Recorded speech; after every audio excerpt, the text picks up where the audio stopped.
ابو بکر رضی الله تعالی عنه خپل پلار ابو قحافه د لاس نیولې دی او د نبی علیہ الصلوۃ والسلام خدمت ته راوستو. اذا الله پاک پیغمبر دا زما پلار دی او مسلمانیږي. نبی علیہ الصلوۃ والسلام ورته فرمایي هلا ترکت الشیخ فی بیتی، دا بوډا دی په خپل کور کې ولې نه پرې خود دوره تکلیف تی ورلور کو چې د لاس دی نیولې دی او زما خواله دی راوستو. کور ته بدی کور کې بدی پرېخه وو، زبد د خواله درغلی او مودې به مسلمان شو.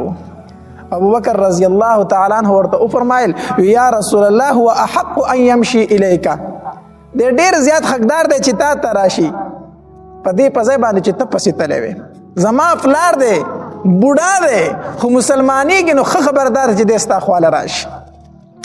نبی علیہ الصلوۃ والسلام د ابو قحافه په دې سینه باندې لاس داسې راوکاږو او کلمه ورته وویل او مسلمان شو. چې کله مسلمان شو نو د ابو بکر رضی الله تعالی عنہ د پلار بالکل بوډا و، ویښته یې سپین شي و، ږیره یې سپینه شي و، مخ یې چورلي چورلي شي و، بالکل بوډا و. نبی علیہ الصلوۃ والسلام ورته وفرمایل ای ابو قحافه په دې ویښتو باندې په دې ږیره او په دې سر باندې نکریزه لګوه.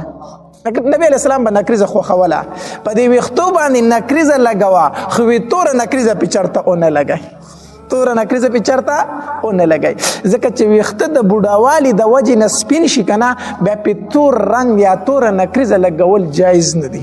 بل رنګ ورکولی شي خو سپینو ویښتو ته تور رنګ ورکول دا جایزو نه دي. نو نبی علیہ الصلوۃ والسلام ورته وفرمایل ابو قحافه دا ویښته دې ډېر سپین شوي دي، نکریزه ورله ورکوه خو توره نکریزه پې مه لګوه. نبی علیہ الصلوۃ والسلام ورته وفرمایل.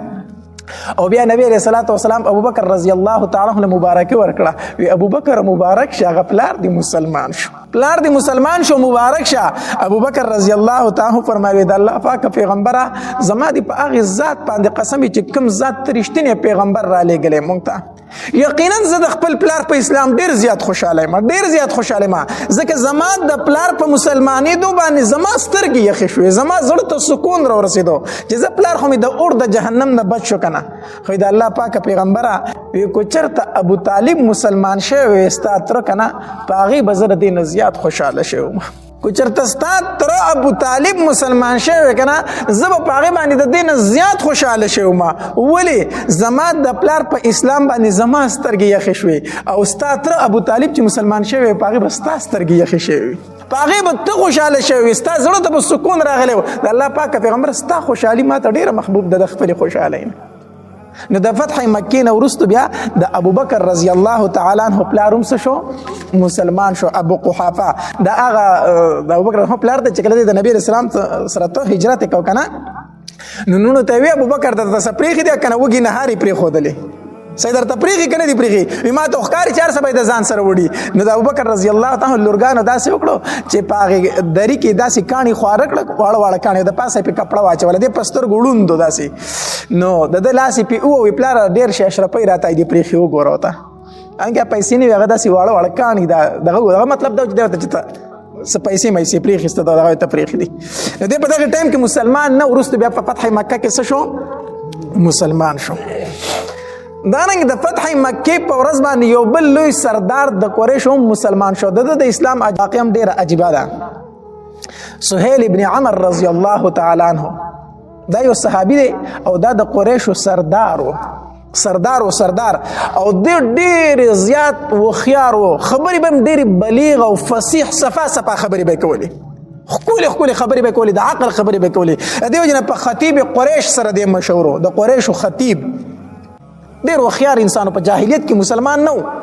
د فتح د صلح حدیبیې په موقع باندې چې کله دی د کفارو د طرف نه راغی د نبي علیه السلام خواله، د نبي علیه السلام سره لیکل کول د صلح حدیبیې په موقع باندې. نو چې کله نبي علیه السلام دی ولید که نه نو صحابه کرامو ته وفرمایل وی ستاسو معامله اوس اسانه شوه، ستاسو معامله اوس څه شوله اسانه شوه، ځکه سهیل ابن عمر راغی، دا هوښیار سړی دی، دی په خبره باندې پوهېږي، دا نور کافر خو په خبره هم نه پوهېږي. نو دی چې راغی دا ډېر هوښیار دی، ستاسو معامله اسانه شوه. نو د فتح مکې په ورځ باندې د خپل زوی عبدالله د نبي علیه الصلاة والسلام خواله راولېږو، وی د دغې پیغمبر نه ماله ته پناه واخله. دا زوی مسلمان شوی عبدالله، وی ته د دغې پیغمبر نه ماله پناه وغواړه چې ما ته څه نه وایي. عبدالله چې راغی نو نبي علیه الصلاة والسلام ته وفرمایل وی د الله پاکه پیغمبر زما پلار سهیل ابن عمر پناه غواړي. نبي علیه الصلاة والسلام وفرمایل وی ما دله پناه ورکړې ده، نو ورته پناه ورکړې ده، ده ته ما پناه ورکړه. او بیا صحابه کرامو ته وفرمایل هلکه ګورئ سهیل ابن عمر ته به تاسو په ناکاره نظر سره نه ګورئ، ده ته به بد نه ګورئ، ځکه هغه ډېر هوښیار سړی دی، هغه ډېر عقلمند سړی دی، هغه ډېر زر خبره نوټ کوي، هغه ته به بد نه ګورئ. او د ده د عقل به انشاءالله د یو ځل د اسلام لراولي، یو ځل به د اسلام لراولي. خیر دی کوس مسلمان شوی نه دی، دی په دغه موقع باندې مسلمان نه شو، دی بیا په غزوه حنین کې مسلمان شو، غزوه حنین کې بیا مسلمان شو، په دغه موقع مسلمان نه شو، خو نبی علیه الصلاة والسلام نه پناه وغوښتله، بیا په غزوه حنین کې مسلمان شو. یو ځل د عمر رضی الله تعالی دور خلافت او امیر المؤمنین نو خلک ورسره میلاویدو، په ورځ باندې ګڼ ډیر خلک ورته په دروازه کې ولاړو. نو د مکې لوی لوی سرداران هم ولاړو، دا سهیل ابن عمر په خپل هم ولاړو، او دا رنګ صہیب رضی الله تعالی، بلال رضی الله تعالی، دا غریب صحابه کرام هم ولاړو، دیم ولاړو. نو عمر رضی الله تعالی د دن خپل نوکر راولېګو، وی بلال او صہیب او دغه شانتي نور کم بدري صحابه کرام چې دی غوته و چې دن راځي، دنه ملاقات لا راشي. نو صہیب رضی الله تعالی او بلال رضی الله چې دنه نه وتل کنه، نو ابو سفیان رضی الله تعالی په ور کې ولاړو، دی مسلمان شو خو په دروازه کې ولاړو، او دا سهیل ابن عمر هم ولاړو، نور قریش هم سرداران ولاړو. دی ابو سفیان رضی الله تعالی یو خبر او کړی، دا خو سنن ډیر عجیب غونته منظر نه ما، عجیب غونته کاری نه ما، هغه صہیب او بلال او کم چې غلامان دي هغه دن کړي شو، او د مکې سرداران چې هغه په ور کې انتظار کوي ولاړ دي، دا خو عجیب غونته کی خبره ده. نو دی سهیل ابن عمر ته خبر وکړه، وی اے ابو سفیان اے د مکې سردارانو واورئ یو خبره، وی زه چې تاسو ته ګورم ستاسو پر مخ باندې ډیره غصه ده، ما ته پته ده چې تاسو غصه ولاړ یې چې دا عمر څه کوي، غریب صحابه مخ کې کوي سرداران پریدي، وی زه ستاسو پر مخ باندې یو غصه ما تخکاری اینما، خو یو خبره واورئ، وی د دین اسلام دعوت په ما باندې پېښو، په تاسو هم پېښو، په دې غریب صحابه کرام هم څه شو پېښو، د دین اسلام دعوت مونږ ټول ته پېښ کړ شو. نو دې خلکو ورمنډ کړ دوی اسلام راوړو، ما او تاسو د دې پیغمبر جګړو ته مټي واله، مونږ هغه دعوت رد کو، مونږ جګړې شروع کړې، او دې غریب صحابه کرام څه وکړل، داري کې هغه دعوت قبول کو. وی قسم په الله کم شرافت چې دغه صحابه کرام ته نصیب شوی دی کنه، هغه نه مونږ محروم پاتې شویو. مونږ اسلام په اول وخت کې رد کړو، دوی قبول کړي، دوی د نبی رسول الله په مرګتیا کې جنگیدل، مونږ د نبی رسول الله خلاف جنگیدلیو، مونږ د نبی رسول الله خلاف جنگیدلیو. نو دې څه خبره ده چې تاسو په دې باندې خپکیږئ، ما ها وی دغه شرافت مونږ نه دغه مونږ محروم پاتې شویو. یو طریقه ده چې دغه شرافت او دغه فضیلت مونږ دوباره حاصل کو. وی څنګه به حاصلو چې مونږ د الله په لار کې jihad وکړو، بس د الله په لار کې jihad وکړو، شهیدان شو. دا خبره وکړه او د دغه زین روان شو، خپل تقریر چې ختم کو، د دغه زین روان شو، وی قسم په الله زه خو د الله په لار کې jihad کوم تر هغه پورې چې تر څو پورې شهید شوی نه. روان شو سره د خپل اهل او عیال او jihad لوته. بیا د رومیانو خلاف په جنگ یرموک کې د شهید شو، دا سهیل ابن عمر رضی الله تعالی په جنگ یرموک کې شهید شو. او چې کله د اسلام راوړل نبی علیہ الصلوۃ والسلام ته دا خبر وکړه، وی دا الله پاک پیغمبر څومره مال چې می د کافرو په مرګتیا کې ستا خلاف لګولې، اوس به دومره ستا په مرګتیا کې لګو، څومره مال چې می ستا خلاف لګولې دا غي دجن به ستا په مرګتیا کې لګو ما، او څومره جنگونه می چې ستا خلاف کړی دا غي دجن به ستا په مرګتیا کې کوم. نو دا سهیل ابن عمر رضی الله تعالی عنہ په دغه ورځ باندې بیا شو فتح مکه پر باندې ده هم مسلمان شو. دا رنګي د ابو لهب دو زامن عتبه او معتب، دا د ابو لهب زامنو، هغه تر د نبی رسول الله چې د نبی اسلام ډیر سخت دشمن ابو لهب، دا هغه دو زامن عتبه او معتب، دا دواړه کافرو. نو چې کله مکه فتح شو کنه، نو نبی علیہ الصلوۃ والسلام د عباس رضی الله تعالی عنہ تاسو کو، وی عباس هغه دوه ورونه دي نه ما، عتبه او معتب دواړه نه ما چرته د ابو لهب هغه زامن هغه چرته ما ته پسترګو باندې ښکار نه شو. نو عباس رضی الله تعالی تو فرمایل وی وراره هغه هم چرته د قریش سره پټ شوی، نو قریش چرته پټ شوی دي، دوی به سره پټ شوی. نو نبی علیہ الصلوۃ والسلام عباس رضی الله تعالی تو فرمایل وی تر دا دواړه مال را پیدا کړه، خپل ورونه مال را پیدا کړه، ار چرته مال راوله. عباس رضی الله تعالی پس ګرځیدو حتی در دې پورې چې عتبه او معتب د ابو لهب د دواړه زامن پیدا کړو. چې پیدا کړو وی ورونه راځي چې زه تاسو د خپل بل وراره سره میلاو کوم، هغه محمد ما وراره دی صلی الله علیه وسلم، هغه تاسو دواړه غواړي راځي. تاسو دوی چې دواړه رالو او د نبی رسول الله والسلام مخې ته څنګه کېناستو، کلمه ویلې اشهد ان لا اله الا الله واشهد ان محمدا عبده ورسوله. نبی علیہ الصلوۃ والسلام ورته کلمه وویله او دوی کلمه وویله. بیا نبی علیہ السلام دا یو په یو لاس کې ونیو او دا بل په بل لاس کې ونیو، داسې د لاسونو نه ونیول. او د خانه کعبې د دروازې دا درشل نه ده ملتزم چې ورته ویلی شي. نو نبی علیہ الصلوۃ والسلام دوی دواړه د لاسونو نه ونیول او د خانه کعبې د دروازې له لاړ د درشل ملتزم لا او دې سره دغه شانتي لاسونو د دویم کې خود او د خپل لاسونو په دغه درشل داسې کې خود نبی علیہ السلام او دعاګانې اوغتې ډېرې اوږدې دعاګانې د دوی دپاره اوغتې او چې دعاګانې اوغتې که نه او د هغې ځای نه څنګه را روان شو نو چې عباس رضی الله تعالی د نبی علیہ السلام د مخ مبارک ته وکتل، نبی علیہ السلام داسې مسکې کېدو، سخت خوشاله په دې مخ باندې سمه خوشحالي و د نبی علیہ السلام. نو عباس رضی الله تعالی ته فرمایي وی محمد ورارو صلی الله علیه وسلم په دې مخ ته ډېره خوشحالي وینم، الله دې ټول عمر داسې خوشاله لره، څه وجه ده چې دومره خوشحالېږي نه؟ نو نبی علیہ الصلوۃ والسلام ورته وفرمایل عباسه ما الله ته درخواست وکړه چې الله ماله د ابولهب هغه دوه زامن خو راکړه که نه، عتبه او معتب خو راله راکړه که نه. الله تبارک وتعالی زما دعا قبول کړه چې د الله پاک پیغمبر دغه دواړه مې تا ته هبه کړو، دا مې تعالی درکړو، وی الله زما دعا قبول کړه او راله مسلمانان شو. خوشحالېږم ځکه چې د ابولهب دوه زامن مسلمانان شو. نو د فتح مکې په ورځ باندې بیا دوی دواړه څه شو؟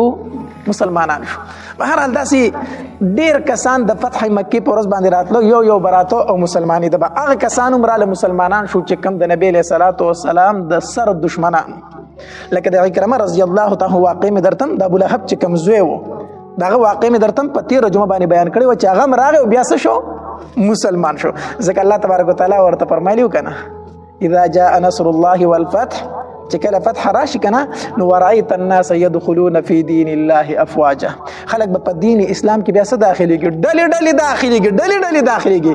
نو هغه خلک چې د نبی علیه السلام د سر دشمنانو هغه هم راتله په دین اسلام کې بیا داخلېدل او ننوتل. نو ما چې کوم آیاتونه مبارکه تلاوت کړي دي دې کې الله تبارک وتعالی د مجاهد د عمل ذکر کوي. شان نزول د دې آیاتونو مبارکه داسې دی چې یو ځل صحابه کرام په مسجد نبوي کې راټول شو، د یو بل سره بحث مباحثه کوله چې یاره کوم بل لوی نه لوی عمل د نیکۍ وي چې موږ هغه شروع کړو. نو د یو صحابي دا خبره وکړله وی زه به مسجد حرام جوړوم، په بیت الله شریف کې چې څومره د جوړولو کار وي دا به زه کوم. هغه بل صحابي وی یاره د الله کور له چې څومره میلمانه راځي حج او عمرې له زه به د هغې خدمت کوم، په هغې باندې به اوبس کوم. اوس ګوره دا لوی کار دی که نه. یو وایي زه به بیت الله شریف جوړوم، په دې کې چې کوم تعمیري کار دی هغه به زه کوم. بل صحابي فرمایي چې د الله کور له څومره میلمانه راځي زه به د هغې خدمت کوم. دا لوی نیکۍ دي، غټې نیکۍ دي.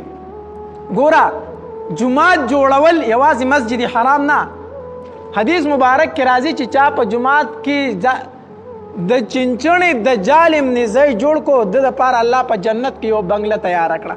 چا چې د الله د رضا د لپاره جماعت جوړ کو الله تبارک وتعالی دلته په جنت کې کور جوړ کو.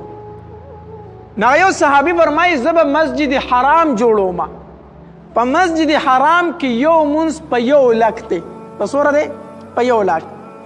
مونږ چې دلته د جمعې دا مونځ کوو دا چې په بیت الله شریف کې وکړو ګوره چې تا 1 لک د جمعې مونځونه بار وکړو، انسان په ټول عمر کې نشي کولی.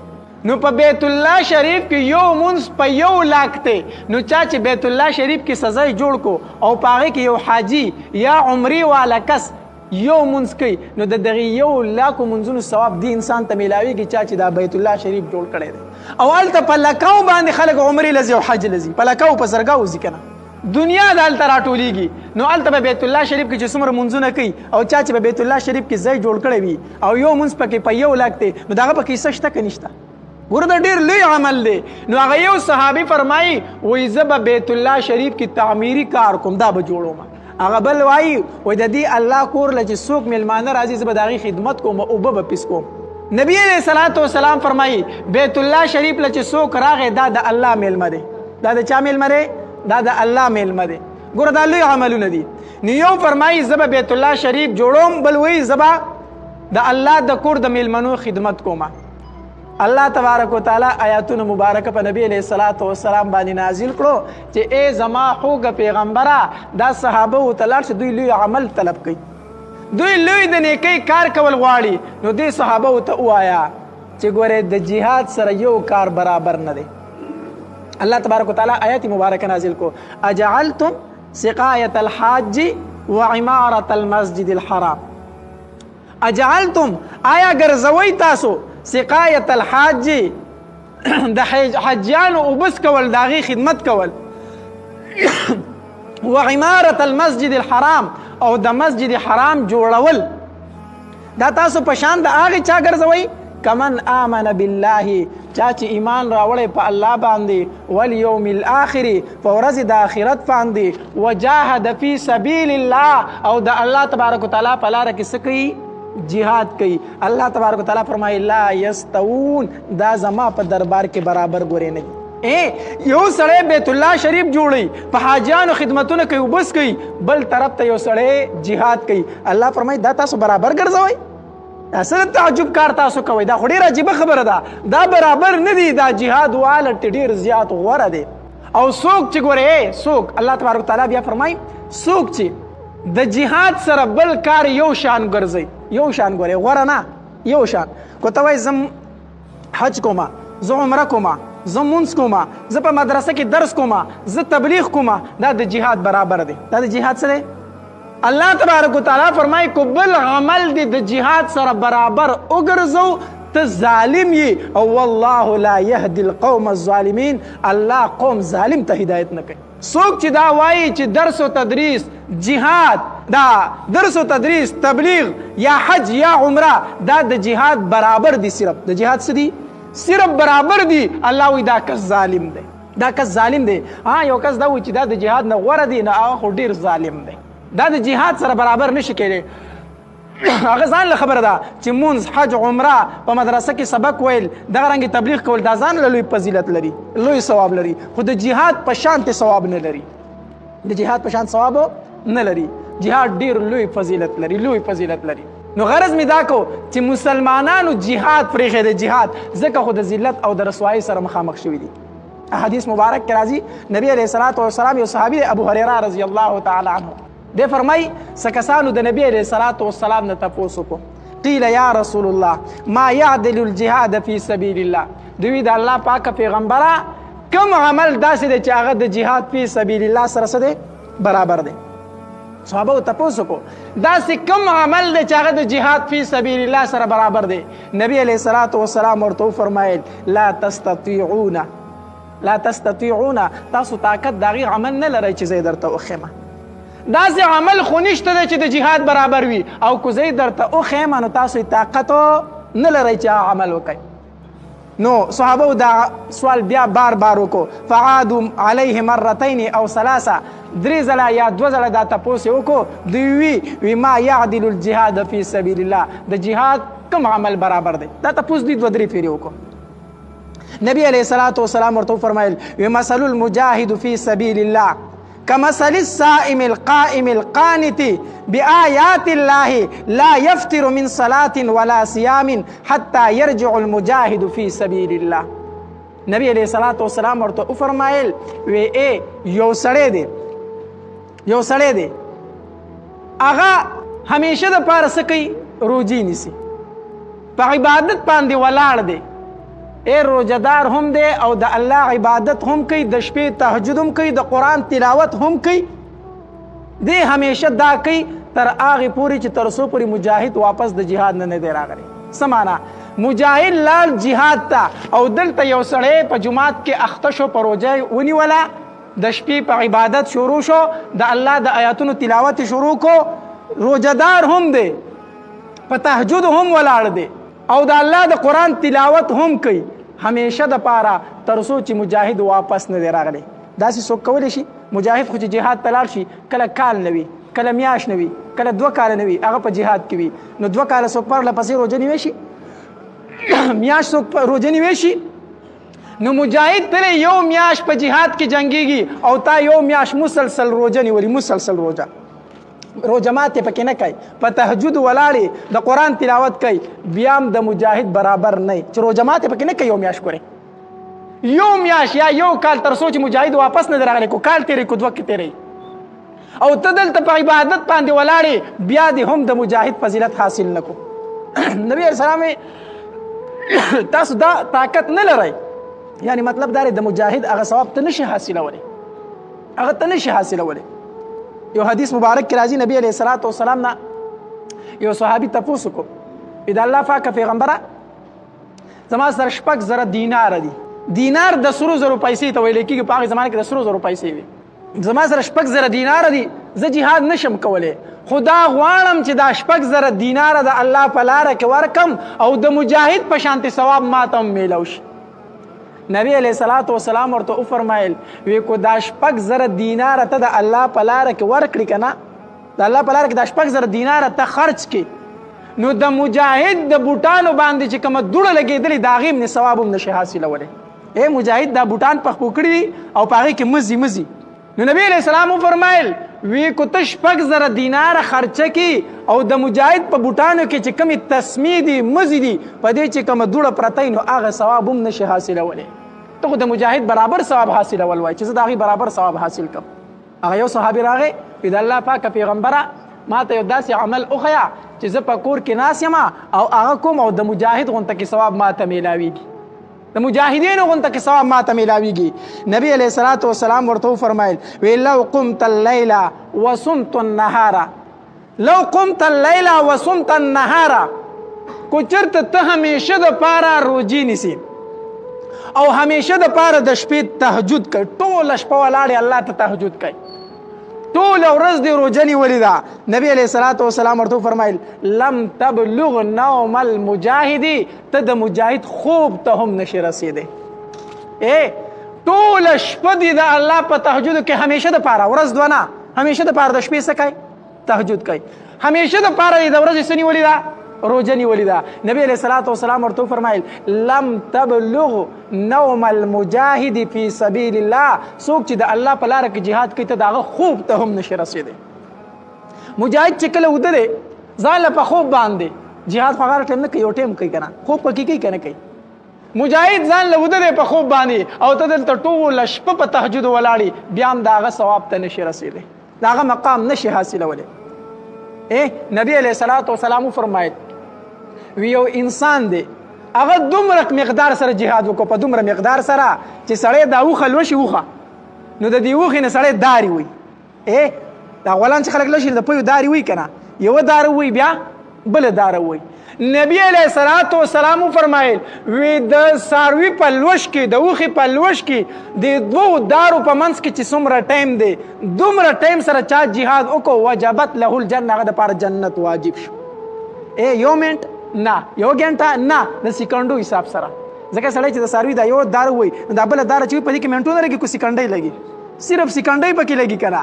وی په دومره مقدار سره چې چا د الله په لاره کې جهاد وکړو، سړی چې څاروی لوشي او دا 2 لوشو په مقدار کې چې کم د 2 دارو په مقدار کې چې کم ټایم وي دومره مقدار سره د جهاد وکړو، حدیث مبارک راځي وجبت له الجنه، الله د لره جنت څه کو واجب کو، بیا ورلم الله جنت واجب کو. جهاد دومره لوی فضیلت لري، دومره لوی فضیلت لري. لنډه دا ده چې څوک د الله د رضا دپاره د اعلا کلمت الله دپاره د الله په لاره کې جهاد کوي جهاد، نو په مخ د ځمکه بل عمل داسې نشته دی چې مونږ وښیو مونږ وایو دا هم د جهاد برابر ثواب لري، نشته داسې بل عمل. هر انسان چې مړ شي که نه نو دی په برزخ کې څه ټایم تېروي، قبر کې د قبر ژوند د ده سره څه وخته پورېږي. عالم مړ شو، تبلیغي مړ شو، حاجی مړ شو، بل څوک مړ شو، بل څوک مړ شو، دی به په برزخي ژوند کې وي، یا خوشحالۍ دي او یا عذابونه دي. قبر کې یا خوشحالۍ دي او یا څه دي؟ عذابونه دي. جنت او جهنم ته به کله تله کېږي چې کله قیامت واقع شي، چې کله قیامت واقع شي یا جنت دی یا جهنم دی. د هغې نه مخکې برزخي ژوند دی، برزخ یو پردې ته ویلی شي. خو مجاهد باندې برزخي ژوند نشته دی.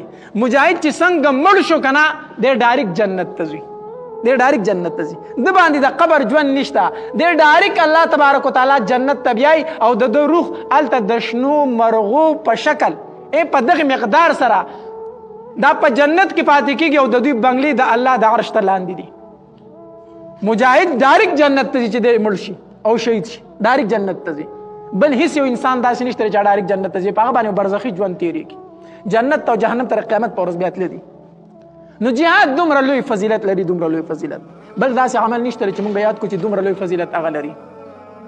لنډه ده مسلمان ولې رسوا شوی دی، ولې ذلیله شوی دی، ولې د کافرو لخت او د سر دی، د کافر گزار دی او د سر دی؟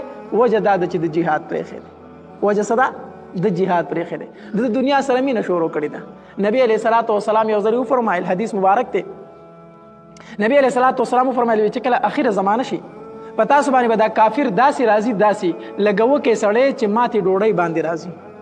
یو وږی سړی دی او ماتې ډوډۍ ته رامنډه وخي او هغه خوري که نه، دا کافر به په تاسو باندې داسې راځي. صحابه و تپوس کو، وی د الله پاک پیغمبر ولې مونږ به لږ یو، مونږ به لږ یو ځکه دا کافر به په مونږ باندې داسې راځي. نبی علیه الصلاة والسلام وفرمایل وی نه تاسو به زیات یې، ډېر به یې، خو داسې به یې لکه د اوبو زګ. اوبو ډېر زګونه ولاړ خو چې لاس کې نو څه شی بیا هېڅ شی نه. صحابه و تپوس کوي د الله پیغمبر دا ولې وجه څه ده؟ نبی علیه الصلاة والسلام فرمایل دوه وجې دي. یو دا دی چې د مال سره خو به محبت پیدا شي، او دویم دا دی چې مرګ به بد ګڼئ. د دنیا سره به دې مینئ او د مرګ نه به نفرت کوي. نو چې کله دا دوه څیزونه په تا کې موجود وو نو ته بیا جهاد نشي کولی، نو کافر به در باندې راځي، بیا به داسې ورته ته ښکاري لکه ماته شوې ډوډۍ. اوس دا دوه خبرې په مونږ کې موجود دي. دا دوه خبرې، د فلسطین خویندې، د فلسطین میندې چغې وایي، ګټې په لاسونو کې نیولې دي، وایي مسلمانانو د الله دپاره خو مونږ د دې کافرو نه خلاص کوي که نه، زمونږ عزتونه تار شو، مونږ خو د دوی نه خلاص کوي که نه. مسلمانان راټول شي، مسلمانانو حکمرانان و راځي چې دعا وغواړو چې الله تبارک وتعالی دې د فلسطین د مسلمانانو امداد وکړي.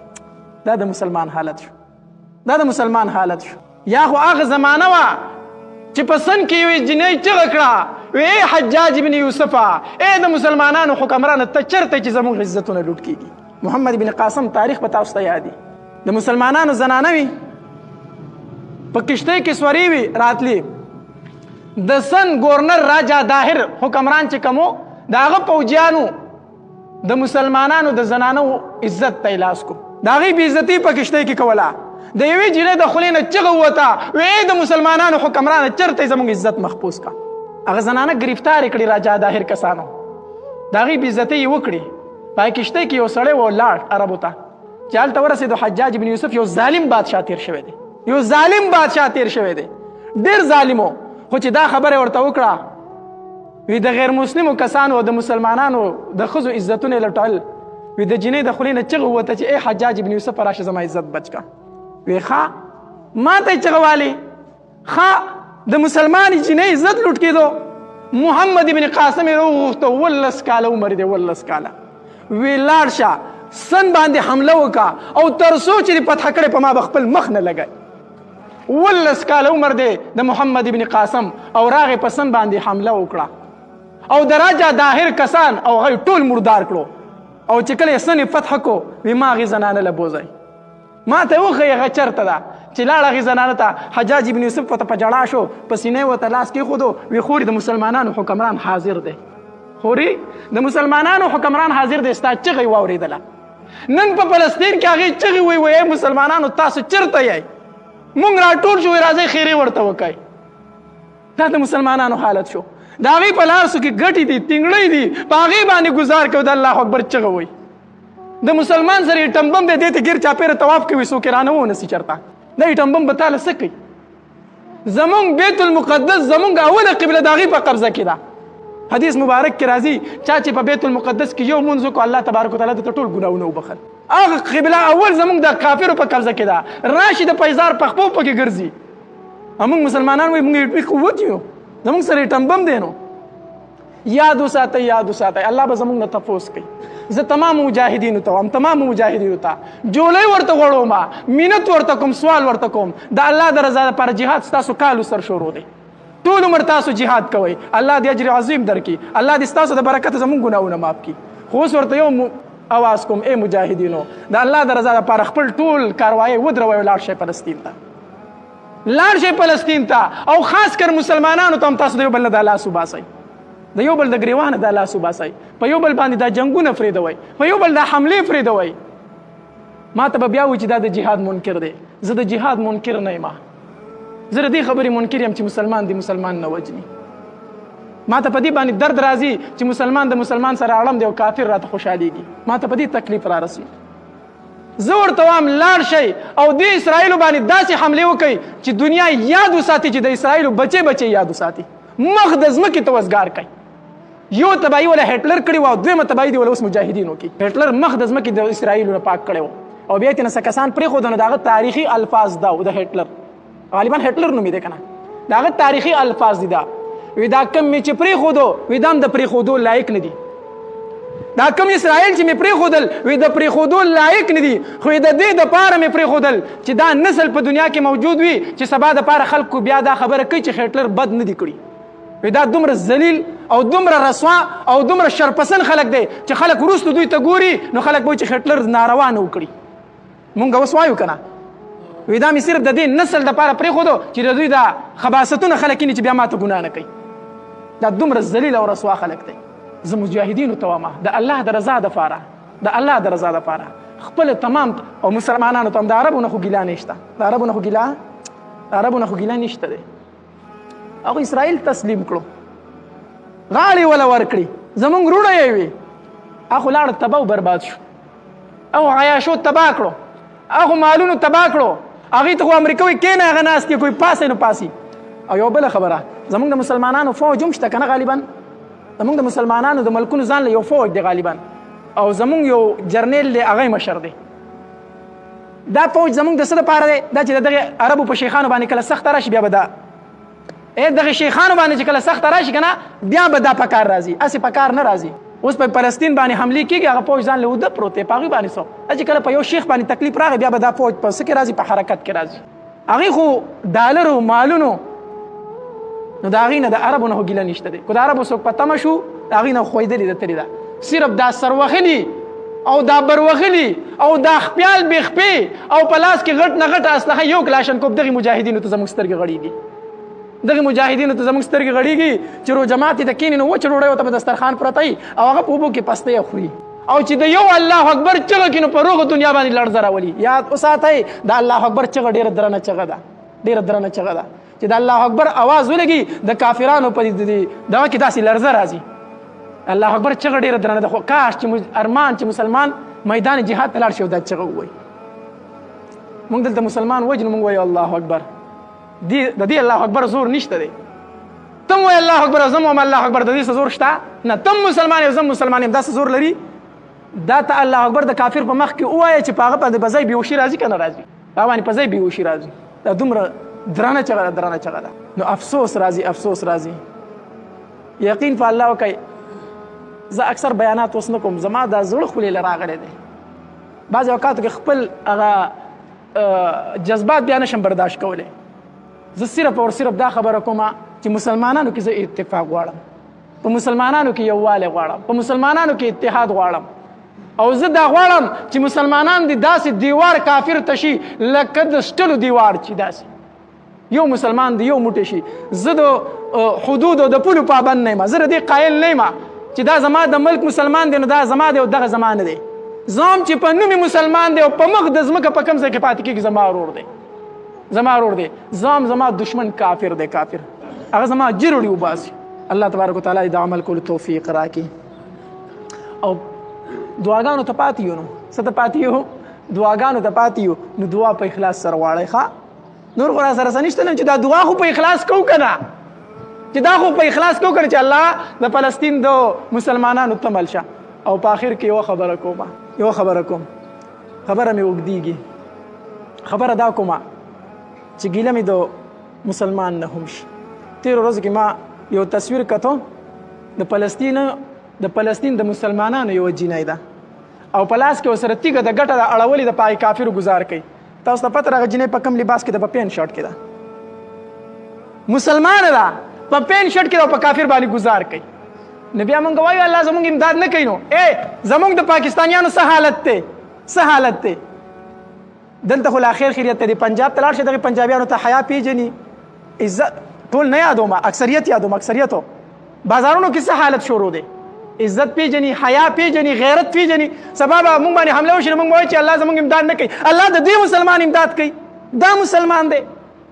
ښځې بار بار بنډه ګرځي پرده دې نه کوي دغه نه کوي دا مسلمان دی وایي د مسلمان خو الله امداد نه کوي الله د دې مسلمان امداد نه کوي د الله څه کار دی نو فلسطین د مجاهدین د مسلمانانو نه مې ګیله شته دی اگر چې امداد به یې کوو چې هر قسمه امدادي خو ګیله مې ته شته ځکه د فلسطین زنانه هم په پین شوټونو کې ګرځي او کاڼې اړولي او په اسرائیلو یې ورولي نو زمونږ باندې هم چې سبا راشي نو موږ وایو زمونږ الله امداد نه کوي الله د دې مسلمان امداد الله تبارک وتعالی فرمایي وانتم الاعلون ان کنتم مؤمنین دا د الله وعده ده چې تاسو به په مخ د ځمکه مسلمان اوچتي په مخ د ځمکه به ستا حکمراني او ته به اوچتي خو شرط ولدا دی ان کنتم مؤمنین کو چېرې تاسو څه مسلمانان یې چې ته کامل مؤمن نو ته به غالب نو دا مسلمانی د زمونږ ده الله زمونږ سره وعده کړی تاسو به غالب یې دې مسلمانۍ سره نه د دې مسلمانۍ سره ګورې د الله وعده نشته په دې توګه کې پرې نه وځو چېرته مونږ وایو د مسلمان سره څنګه د الله امداد دی چې مسلمان به غالب نو مسلمان نه دی پاتې شوی الله امداد د کوم طرفه راشي